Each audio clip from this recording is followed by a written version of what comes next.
Hello everyone. Welcome back to this course of SAP BODS. In this session, we'll be learning how you can use BODS to read the data from a file present on some shared path. Let me show you the source file which is present on some folder. This is my customer data. The first row represents the fields and the remaining rows are the data records. The fields are separated using a tab delimiter. Let's close this. Let's create this file in BODS. You go to Formats, right click on the flat files, select New. Let's give the name to this structure. Let's give the path. The other way what you can do is you can go to your path, select your path, copy, and you can paste it over here under the root directory. You have specified the root directory. Now let's select the file present in your folder, customer underscore source.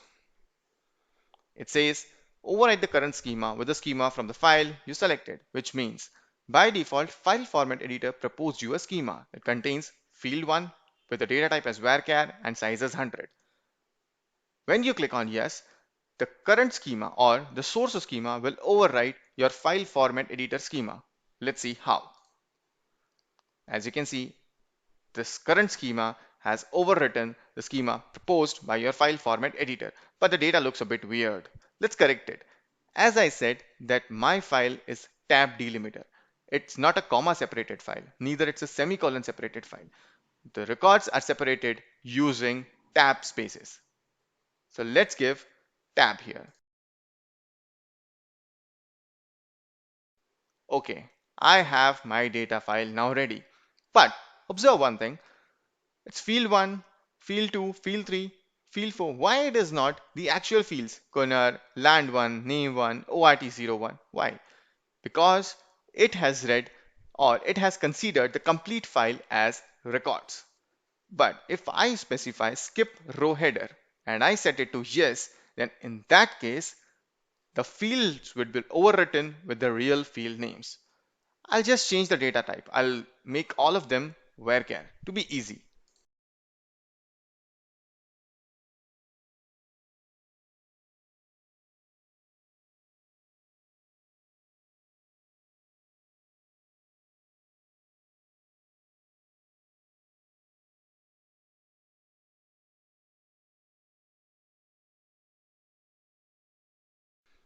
Okay, I have designed the way I wanted the structure to be.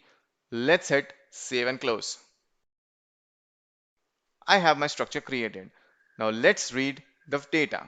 I'll create another job.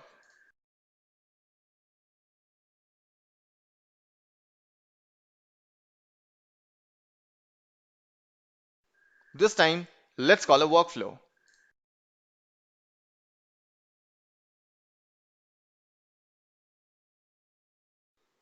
Let's call a data flow inside it.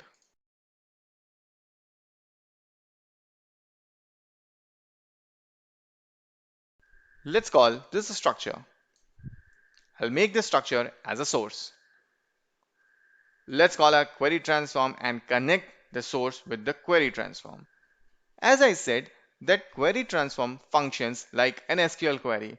In my previous tutorial, on my previous session, I missed out one thing. I'll tell you it right away. Let me show you one thing. This was my previous job which I designed.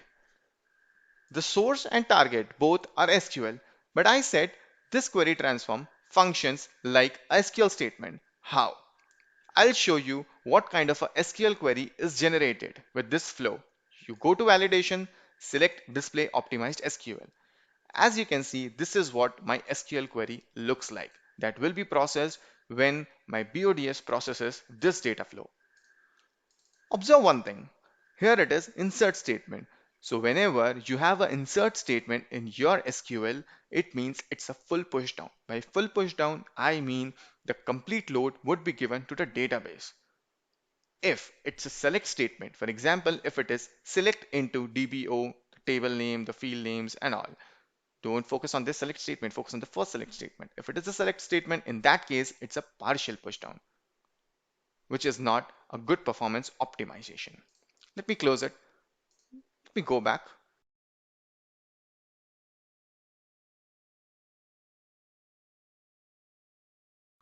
Let's map our structure.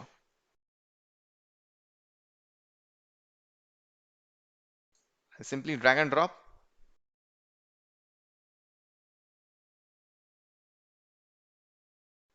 Let's go back and call a template table.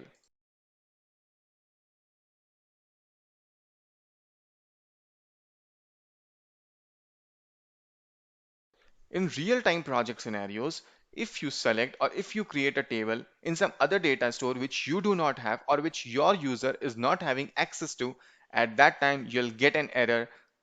Let's connect it. Let's validate the complete thing. Okay, no errors found. This time I don't want to make it simple. I want to filter some records. Let me show you my data. View data. I have different land 1 values. I want a filter to be applied on land 1 for DE and US. Then it means I want only the data for land 1 values DE and US. Let's go. Let's go to where clause. So how do you write your SQL query? Select star from say table name where the filter.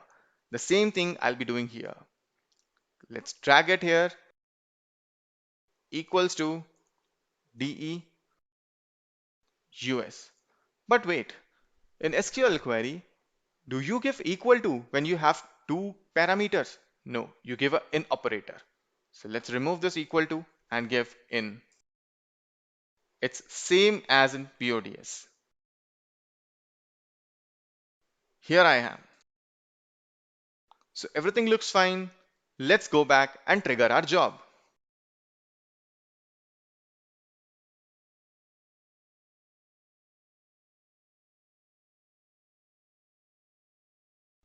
Job is completed successfully. Let's check the data.